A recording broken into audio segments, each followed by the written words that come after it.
నమస్కారం, welcome to 1 TV news. ముందుగా headlines చూద్దాం.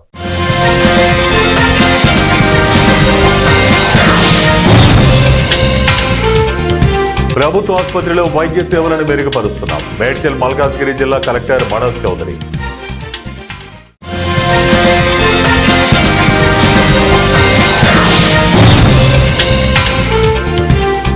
వైద్య సమస్యలను పరిష్కరించడంలో కాంగ్రెస్ ప్రభుత్వం విఫలం. ఖమ్మం జిల్లా విద్యార్థి సంఘాలు.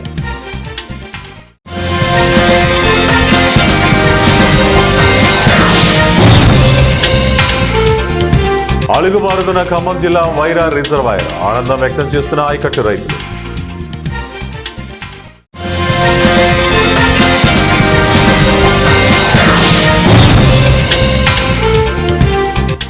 ఏరియా కోసం రోడ్డెక్కిన భద్రాద్రి కొత్తగూడెం జిల్లా రైతులు. వికారాబాద్ జిల్లా పరిగిలో 2 రోజులుగా కురుస్తున్న భారీ వర్షానికి లక్నాపూర్ ప్రాజెక్టుకు భారీగా వరద నీరు చేరుతోంది. మరో భారీ వర్షం పడితే ప్రాజెక్టు అలుగు పొంగే అవకాశం ఉంది. ప్రాజెక్టులో నీళ్లు నిండడంతో రైతులు ఆనందం వ్యక్తం చేస్తున్నారు. లక్నాపూర్ ప్రాజెక్టును చూసేందుకు పర్యాటకులు తరలి వస్తున్నారు.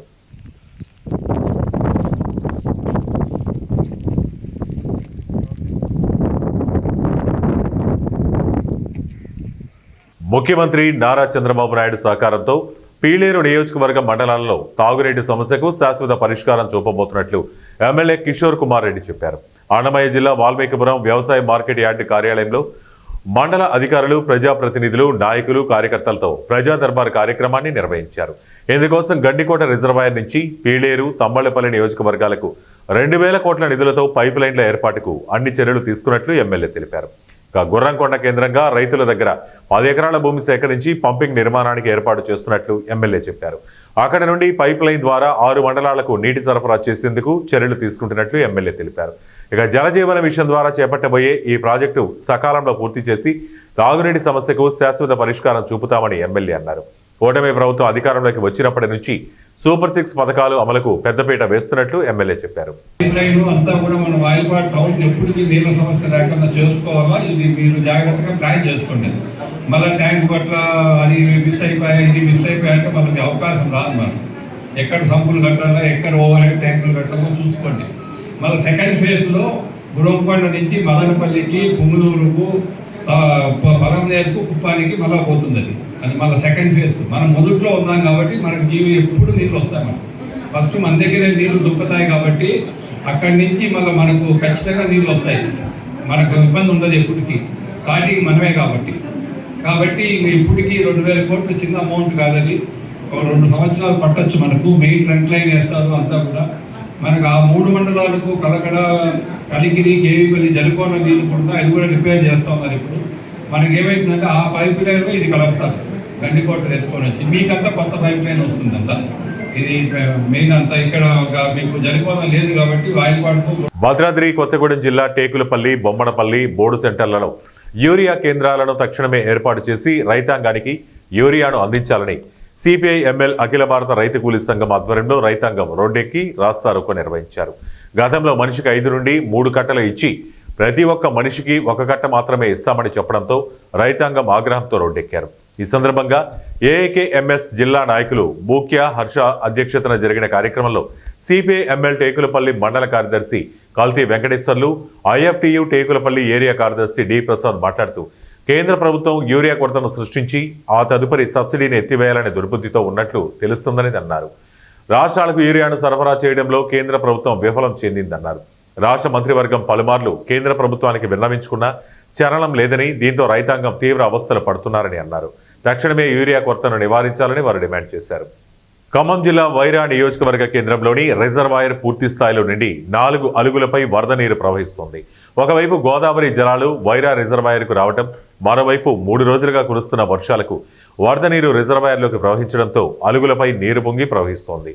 ప్రస్తుతం వైరా రిజర్వాయర్ నీటి మట్టం 18.5 అడుగులకు చేరుకుంది. వైరా రిజర్వాయర్ పూర్తిస్థాయి నీటి మట్టం 18.3 అడుగులు. గోదావరి జలాలతో పాటు రిజర్వాయర్ క్యాచ్మెంట్ ప్రాంతాలలో 3 రోజులుగా కురిసిన వర్షాలకు వాగులు, వంకల ద్వారా వైరా రిజర్వాయర్కు భారీ స్థాయిలో వరద నీరు వచ్చి చేరుతోంది. దీంతో ఆయకట్టు రైతులు ఆనందం వ్యక్తం చేస్తున్నారు.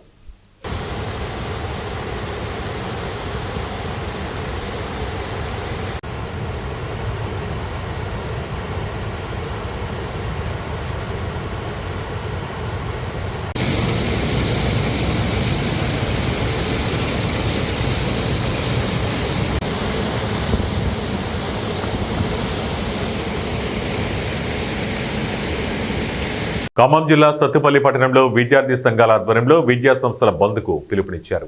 ఈ సందర్భంగా పలు విద్యా సంస్థలు బంద్ పాటించి విద్యార్థులు ర్యాలీ నిర్వహించారు. ఈ సందర్భంగా విద్యార్థి సంఘం నాయకులు మాట్లాడుతూ కాంగ్రెస్ రాష్ట్ర ప్రభుత్వం ఏర్పడి 18 నెలలు కావస్తున్న విద్యారంగ సమస్యల పరిష్కారం కాలేదన్నారు. 420 హామీలతో గద్దె ఎక్కిన కాంగ్రెస్ ప్రభుత్వం విద్యారంగానికి బడ్జెట్లో 15% కేటాయిస్తానని హామీ ఇచ్చి కనీసం అమలు చేయకుండా రాష్ట్రంలో గురుకులాలు లేకుండా ప్రైవేటు గృహాల్లో హాస్టల్స్ నిర్వహిస్తుందన్నారు.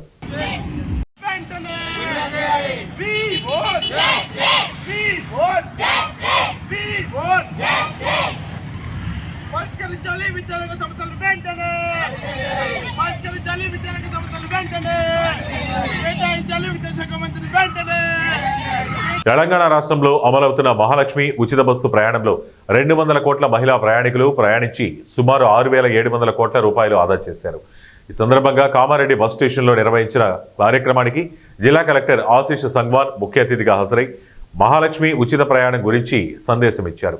కార్యక్రమంలో జిల్లా ఎస్పీ రాజేష్ చంద్ర, ఏఎస్పీ కుమారి చైతన్యారెడ్డి, ఆర్డీఓ వీణ, ఇతర అధికారులు పాల్గొన్నారు. మిగతా పెద్దలందరికీ నమస్కారం. కాంగ్రెస్ పార్టీ ఆదివాసీ విభాగం తరపున దేశవ్యాప్తంగా ట్రైనింగ్ క్యాంపులు నడుస్తున్నాయి. అందులో భాగంగా తెలంగాణ రాష్ట్రంలోనే మొట్టమొదటిసారిగా జనవరి నెలలో జాతీయ స్థాయి ట్రైనింగ్ క్యాంపు నాగార్జున సాగర్లో 7 రోజులు నిర్వహించడం జరిగింది. దేశవ్యాప్తంగా 25,000 మందిని ఆదివాసుల్ని నాయకులుగా తీర్చిదిద్దాలనేటటువంటి రాహుల్ గాంధీ గారు, మల్లికార్జున్ ఖర్గే గారు డైరెక్షన్ మేరకు తెలంగాణ రాష్ట్రంలో అన్నిటికంటే ముందుగా ప్రారంభించింది. ప్రధానంగా మహేష్ కుమార్ గౌడ్ గారు పిసిసి అధ్యక్షులు దానికి ఇనిషియేషన్ తీసుకోవడం, గౌరవ ముఖ్యమంత్రి రేవంత్ రెడ్డి గారు పూర్తిగా సహకరించడం, బట్టి విక్రమార్క గారు పూర్తిగా సహకరించడంతో తెలంగాణ రాష్ట్రంలో దేశంలో మొట్టమొదటిసారిగా దీన్ని మొదలుపెట్టాం. ఇప్పటికే 6 జిల్లాల ట్రైనింగ్ క్యాంపులు పూర్తయినాయి. రాష్ట్ర స్థాయి ట్రైనింగ్ క్యాంప్ పూర్తయింది.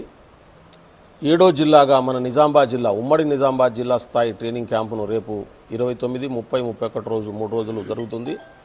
29 నాడు పొద్దున 10 గంటలకు మేడ్చల్ మల్కాజ్గిరి జిల్లా కలెక్టర్ మనోజ్ చౌదరి మల్కాజ్గిరి ప్రభుత్వ ఆసుపత్రిని ఆకస్మికంగా సందర్శించారు. ఆయనతో పాటు additional collector Radhika Gupta, RDO Shyam, జిల్లా వైద్యాధికారులు, ఆసుపత్రి సూపరింటెండెంట్ తదితరులు ఉన్నారు. ఆసుపత్రిలో రోగులకు అందుతున్న వసతులు, సదుపాయాలు, వార్డులను, మందులను పరిశీలించి వసతులు, ఏర్పాట్లు, లోటుపాట్ల గురించి అధికారులతో, డాక్టర్లతో కలెక్టర్ చర్చించారు. రోగులకు మెరుగైన వైద్యం అందించేందుకు అవసరమైన అంశాలపై వివరంగా చర్చించారు. ఈ సందర్భంగా బ్లడ్ బ్యాంక్, అత్యాధునిక ఐసీయూ, లిఫ్ట్ సదుపాయాలు, ఆసుపత్రికి కావాల్సిన అవసరాలను అడిగి తెలుసుకుని ఆసుపత్రి మొత్తం పరిశీలించిన కలెక్టర్ వీటిని తక్షణమే ఏర్పాటు చేయడానికి అవసరమైన చర్యలు తీసుకుంటామని మీడియాకు వెల్లడించారు. గవర్నమెంట్ జనరల్ హాస్పిటల్ దీంట్లో ఉన్న డిఫరెంట్ రిక్వైర్మెంట్స్ ఏవైతే ఉన్నాయో ఈరోజు మన అడిషనల్ కలెక్టర్ లోకల్ బాడీస్ గారు, అదే విధంగా superintendent and the team of doctors అందరూ కూడా కలిసి విజిట్ కావచ్చు, ఆపరేషన్ థియేటర్ కావచ్చు, బ్లడ్ బ్యాంక్ కావచ్చు, ఇతరత్ర రిక్వైర్మెంట్స్ అనేవి వారు ఆల్రెడీ స్పష్టంగా చెప్పున్నారు. దానికి సంబంధించి ప్రజలకు ఎక్కడా కూడా పేషెంట్స్కి ఇబ్బంది కాకుండా వారి ఆరోగ్యరీత్యా ఇక్కడికి ఏదైనా సమస్యతో వచ్చినప్పుడు కంప్లీట్గా క్వాలిటీ హెల్త్ కేర్ అనేది మనం ప్రొవైడ్ చేయడానికి ఈ అవసరాలన్నీ కూడా కేటర్ చేస్తే బాగుంటుంది అనేది వారు చెప్పున్నారు. దీంట్లో భాగంగానే మనం ఆల్రెడీ ఎస్టిమేట్స్ అనేవి కన్సర్న్డ్ టీజీఎంఎస్ ఐడిసి వాళ్ళ దగ్గర నుంచి తీసుకొని రిక్వైర్మెంట్స్ అన్ని కూడా. తిరుపతి జిల్లా సత్యవేడి నియోజకవర్గం పిచ్చాటూరు మండల కేంద్రంలో సుపరిపాలనలో తొలి అడుగు కార్యక్రమంలో ముఖ్య అతిథిగా కూరపాటి శంకర్ రెడ్డి పాల్గొన్నారు. స్థానిక అంబేద్కర్ విగ్రహానికి పూలమాలలు వేసి సత్కరించి అక్కడి నుంచి పిచ్చాటూరు బస్టాండ్ వరకు పాదయాత్ర చేసి ఇంటింటికి కరపత్రాలు అందిస్తూ తెలుగుదేశం పార్టీ అభివృద్ధి కార్యక్రమాలను వివరిస్తూ వారి సమస్యలను తెలుసుకున్నారు. ఈ కార్యక్రమంలో తిరుపతి పార్లమెంటరీ ఉపాధ్యక్షులు సతీష్ నాయుడు, మండల అధ్యక్షులు తిరుమల రెడ్డి, ఎస్సీ నాయకుడు నందగోపాల్ మరియు నాయకులు, కార్యకర్తలు పాల్గొన్నారు.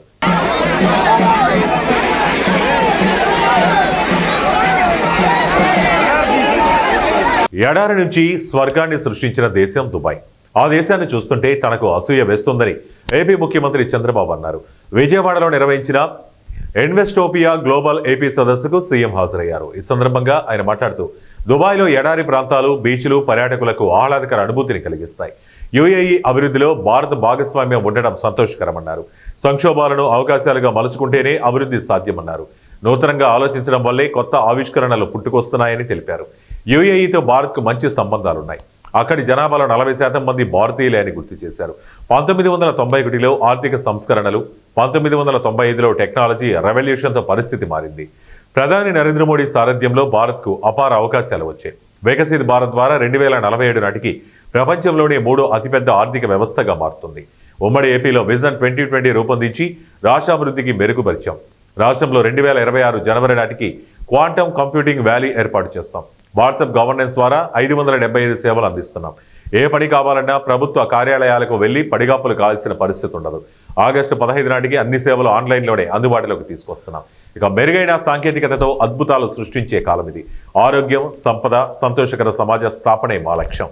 ప్రభుత్వం ప్రైవేటు భాగస్వామ్యంతో రహదారుల వంటి అన్ని పనులు చేస్తున్నామని తెలిపారు. కొత్తగా P4 విధానం తీసుకొస్తున్నాం. పబ్లిక్, ప్రైవేట్, పీపుల్ పార్ట్నర్షిప్లలో మాల్ అంతర్జాతీయంగా రిటైల్ కేంద్రాలను నిర్వహిస్తోంది. దావోస్లో 4-5 సార్లు మాల్ ప్రతినిధులను కలిసి ఏపీలో పెట్టుబడులు పెట్టాలని కోరాం. విజయవాడ, విశాఖలో మాల్స్ ఏర్పాటుకు ఆ సంస్థ లూలు ముందుకొచ్చింది. భవిష్యత్ అంతా గ్రీన్ ఎనర్జీదే. గ్రీన్ హైడ్రోజన్, అమ్మోనియా ఎగుమతులకు విశాఖ, కాకినాడకు విస్తృత అవకాశాలున్నాయి. మొట్టమొదటి హైడ్రోజన్ వ్యాలీ ఏపీనే. గ్రీన్ ఎనర్జీలో ఆకాశం హద్దుగా అవకాశాలున్నాయి. త్వరలోనే గూగుల్ విశాఖలో అతిపెద్ద డేటా సెంటర్ ఏర్పాటు చేయనుంది. ఆరోగ్య రంగంలోనూ బిల్ గేట్స్ ఫౌండేషన్తో పనిచేస్తున్నాం. ఇక సుందరమైన హరిత నగరంగా అమరావతిని నిర్మిస్తాం. ఏడాది $120 బిలియన్ పెట్టుబడులు ఆకర్షిస్తామని ఆశాభావం వ్యక్తం చేశారు. ఎన్టీఆర్ జిల్లా రామచంద్రపురం ప్రధాన రహదారిగా మారింది. తిరువూరు, విజయవాడకు వెళ్లే ప్రధాన రహదారి కావడంతో నిత్యం వందలాది వాహనాలు ప్రయాణిస్తున్నారు. ఆటో, కార్లు, బస్సులు రవాణా చేసే భారీ వాహనాలకు ప్రమాదం పొంచి ఉంది. రామచంద్రపురం గ్రామంలో మూల మలుపును సూచిస్తూ నిదానంగా వెళ్లాలని R&B శాఖ బోర్డు ఏర్పాటు చేయలేదు. అసలు అక్కడ రోడ్డే కుంగిపోవడంతో ఒక్కసారిగా వాహనాలు గోతిలో పడి భారీ కుదుపుకు గురవుతున్నాయి. ఎప్పుడు ఏ ప్రమాదం జరుగుతుందోనని ప్రజలు భయాందోళనకు గురవుతున్నారు. ముందస్తు ప్రమాదాలను గుర్తించి రహదారిపై పడిన గోతులకు మరమ్మతులు చేపట్టాలని సంబంధిత అధికారులను ప్రజలు కోరుతున్నారు. నూజివీడు మండలం ముక్కోళ్లపాడు గ్రామంలో వైసీపీ గుండాలు చేస్తున్న అరాచకాలపై ఏబీ వెంకటేశ్వరరావు ప్రశ్నించారు. ముక్కోళ్లపాడు గ్రామంలో నిబంధనలకు విరుద్ధంగా డ్వాక్రా మహిళా సంఘాల బుక్ కీపర్ను తొలగించేందుకు గ్రామ ఉప సర్పంచ్ కళగర శివసాయి ప్రయత్నించారన్నారు. టీడీపీ కార్యకర్తలు, నాయకులు మహిళలపై దాడులకు తెగబడుతున్న శివసాయిపై నూజివీడు రూరల్, పట్టణ పోలీస్ స్టేషన్లో ఫిర్యాదు చేసినప్పటికీ ఎందుకు చర్యలు తీసుకోలేదని ఏబీ వెంకటేశ్వరరావు ప్రశ్నించారు.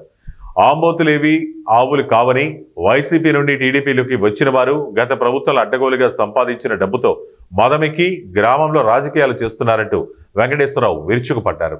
బుక్ కీపర్ పదవికి రాజీనామా చేయకపోతే పద్మ అనే మహిళను చంపేస్తామని బెదిరించడంతో పాటు దాడి చేసి చెయ్యి వెరగొట్టారన్నారు. 18వ తారీఖున ఇక్కడ వెలుగు ఆఫీస్ దగ్గర ఒక ఇన్సిడెంట్ జరిగింది. పద్మ అని టీసీ మహిళ ఆమె దగ్గర ఉన్న పుస్తకాలు లాక్కోవడానికి ప్రయత్నం చేసి ఆమె మీద దౌర్జన్యం చేయడానికి ప్రయత్నం చేశారు. 4 మనుషులు వాళ్ళ పేర్లు తెలిసి దాని మీద టౌన్ పోలీస్ స్టేషన్లో కంప్లైంట్ ఇచ్చారు. అది ఇప్పుడు దాకా రిజిస్టర్ చేయాల, ప్రిలిమినరీ ఎంక్వైరీ చేస్తానన్నాడు. మంచిది, చేయమనంటే అయిపోతుంది. నిజంగా జరిగిన ఇన్సిడెంట్ మీద కంప్లైంట్ ఇచ్చామని చెప్పి దానికి కౌంటర్గా ఒక తప్పుడు కేసు పెట్టారు మీ దగ్గర. ఏమనంటే ఈయన పద్మ పరిధి ఇంకొక 2 పద్మ హస్బెండ్ మీద వాళ్ళు ఎవరో మహిళతో అసభ్యంగా ప్రవర్తించారు ఊళ్ళో అని చెప్పి ఒక తప్పుడు కంప్లైంట్ ఇచ్చారు. అది 100% తప్పుడు. అసలు అమ్మాయి కూడా ఎవరో పేరు కూడా అట్లాంటి కంప్లైంట్ ఇచ్చారు. అది ఇచ్చింది ఎవరు, ఎటువంటి వాళ్ళ పేరు ఇచ్చారు. అది తప్పుడు కంప్లైంట్. సరే, కంప్లైంట్ ఇచ్చారు కాబట్టి మీరు దాని మీద కూడా విచారణ చేయండి. అది తప్పుడు కంప్లైంట్ అని తేలితే తప్పుడు కంప్లైంట్ ఇచ్చిన వాళ్ళ మీద చట్ట ప్రకారం యాక్షన్ తీసుకోవాలి. తర్వాత ఆటోలో ఈ లేడీస్ తీసుకొచ్చాడు అని చెప్పి నీకేం పనిరా అని చెప్పి వీడిని పట్టుకుంటారు. నిన్నగా మొన్న 4 రోజుల కింద 2 రోజులు హాస్పిటల్లో ఉన్నాడు. ఎమ్మెల్సీ కేసు అయింది. ఎమ్మెల్సీ ఇంటి మీద వచ్చి ఉంటుంది. దాని మీద కేసు రిజిస్టర్ చేశారు లేదా మీకు చెప్పండి. మీ రైటర్ గారిని అడగండి. ఎమ్మెల్సీ ఎవరో ఎల్లుంటారుగా. వైసీపీ గుండాలని సహించే పరిస్థితి అయితే ఆ ఓపిక మాలో లేదు. ఇప్పుడు చెప్పారు కదా, వైసీపీ గుండాలు పార్టీ మరి టీడీపీలోకి వచ్చారు. వాళ్ళకి మొత్తం పెత్తనం, మొత్తం అన్ని శాఖల మీద, అన్ని గవర్నమెంట్ డిపార్ట్మెంట్ల దగ్గర వాళ్ళదే పెత్తనం నడుస్తా ఉంది. ఇది అయిపోయిన తర్వాత ఒక మహిళ మీద ఏ మాత్రం భయం గాని సిగ్గు గాని లేకుండా ఆమెను దారి కాసి పుస్తకాలు లాక్కోవడానికి ప్రయత్నం చేశారు. దాని మీద కంప్లైంట్ ఇస్తే దీని మీద ఏం చర్యలు తీసుకున్నారో ఇవాళ పోలీస్ స్టేషన్కి పోయి కూడా అడగడానికి నిశ్చయించుకున్నాం. అలాగే వీళ్ళని ఆటోలో తీసుకొచ్చినందుకు ఒక ఆటో డ్రైవర్ని పట్టుకుని కొడితే వాళ్ళని ఎలుగు ఆఫీస్కి తీసుకెళ్ళడానికి నువ్వేడోరా అని చెప్పి పట్టుకుని కొడితే ఎమ్మెల్సీ కేసు అయితే ఇవాళ వరకు కేసు పెట్టిన దిక్కులేదు, దాని మీద చర్యలు తీసుకున్న దిక్కులేదు. సార్ ఈ లేడీస్ ని దొంగల గుంపుల దగ్గరికి ఆటోలు చేస్తున్నానని వ్యక్తిగతంగా నన్ను కొట్టారు సార్. ఆట గోడ మీద ఆడితే అక్కడ కూర్చుని ఉన్నాను, గొడవ అయితే దానికోసం వెళ్తుందని వ్యక్తిగతంగా అయితే ఇది కొట్టారు సార్. నన్ను కూర్చుని వచ్చి కొట్టారు సార్. గ్రూప్ వాళ్ళకి ఆటో వేసుకుని వస్తానని కొట్టారు సార్. నన్ను బత్తుల వెంకన్న, బత్తుల నరసింహరావు, బత్తుల వెంకన్న అబ్బాయి సార్ చందు. వ్యక్తిగతంగా సార్ ఆడోళ్ళని ఆటో వేసుకుని వస్తాను గ్రూపుల దగ్గర కానీ పోలీస్ స్టేషన్ దగ్గరికి కొట్టారు సార్. ఆ రోజు వాటర్ రాలేదు సార్ మా ఊర్లో. మోటార్ రాకపోతే ట్యాంకులతో వాటర్ పోతాను సార్. నేను దాన్ని కూడా రాజకీయ పరంగా తీసుకుని నన్ను కొట్టారు సార్ అని కొట్టారు సార్. నన్ను అవసరం చంపేస్తాను, 4 కోట్లు ఉన్నాయి ఖర్చు పెడతామని చెప్పారు సార్. రోజువేడి మండలం ముక్కోలపాడు గ్రామం. నా పేరు బత్తుల నాగ వెంకట ప్రవీణ్ సార్. ఆ బుక్ కీపర్ గా ఉన్నాము మా వదిన సార్. ఆమెకి ఏంటంటే రాజకీయ ఉద్దేశంతో కలగర శివసాయి గారు ఇంతకుముందు వైసీపీలో ఉండి మా మీద కేసులు పెట్టారు సార్, వేధించారు సార్ మమ్మల్ని. ఈ రోజు అదే కలగర శివసాయి గారు పార్టీ మారి నేను టీడీపీలోకి వచ్చాను, జనం నా వెనకాల ఉండకపోతే మీ అంతేంటో చూస్తాను, మినిస్టర్ గారు నా వెనకాల ఉన్నారని చెప్పుకొని తిరుగుతున్నారు సార్ ఊర్లో. అదే ఇప్పుడు మా వదిన గారు మొన్న బుక్ కీపర్ గా తీసేయాలని నేను చూస్తున్నారు సార్. అది ఆడిటింగ్ జరిగే రోజు పుస్తకాలు తీసుకొని రమ్మన్నారు సార్. పుస్తకాలు తీసుకొని మా వదిన గారు అక్కడికి వెళ్ళంగానే మల్లెల పెంగడియ, తురక గురుప్రసాద్, బత్తుల సీను, కలగర శివసాయి కలిపి మా వదిన దగ్గర పుస్తకాలు లాక్కోవడానికి బళ్ళు వేసుకుని ఎమ్మడబడ్డారు సార్. ఆమె భయంతో నాకు ఫోన్ చేస్తే నేను వెళ్ళి ఎక్కించుకొని వచ్చాను సార్. తర్వాత ఈ కుర్రోడు ఓర్సి శ్రీనివాసరావు అనే దగ్గర నాకు అజాక్స్ అని ఒక బండి ఉంది సార్, దాని దగ్గర ఆపరేటర్ చేస్తున్నారు సార్.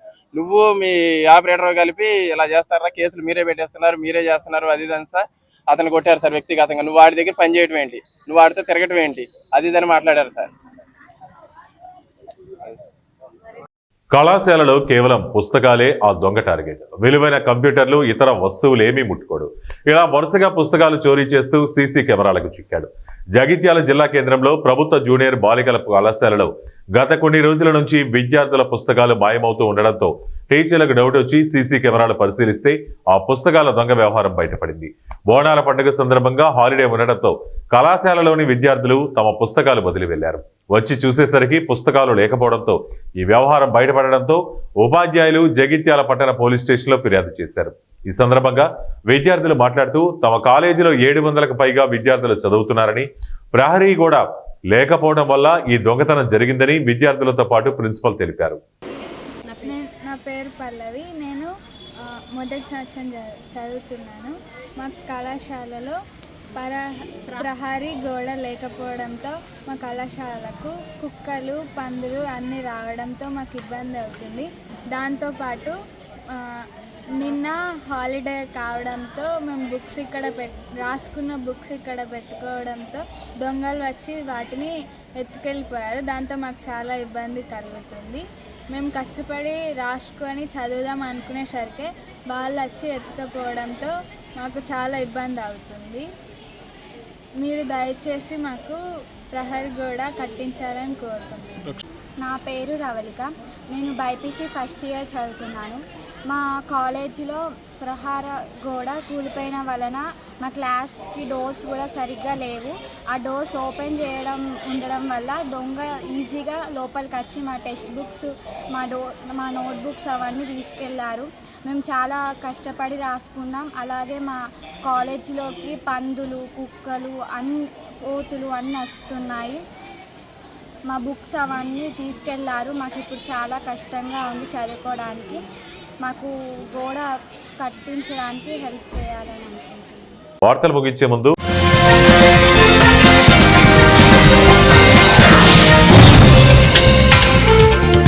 ప్రభుత్వ ఆసుపత్రిలో వైద్య సేవలను మెరుగుపరుస్తున్నాం. మేడ్చల్ మల్కాజ్గిరి జిల్లా కలెక్టర్ మనోజ్ చౌదరి.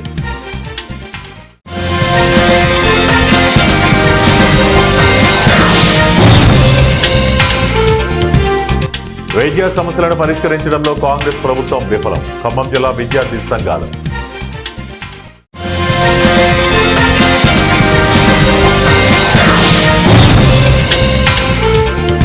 అలుగుబారుతున్న ఖమ్మం జిల్లా వైరా రిజర్వాయర్ ఆనందం వ్యక్తం చేస్తున్న ఆయకట్టు రైతులు.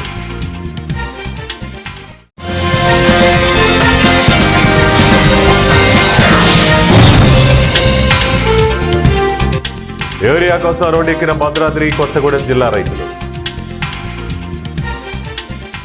ఇవే ఇప్పటి వరకు బులెటిన్ అప్డేట్స్. మరిన్ని అప్డేట్స్ కోసం చూస్తూనే ఉండండి 1TV న్యూస్. ప్రతి క్షణం ప్రజల పక్షం.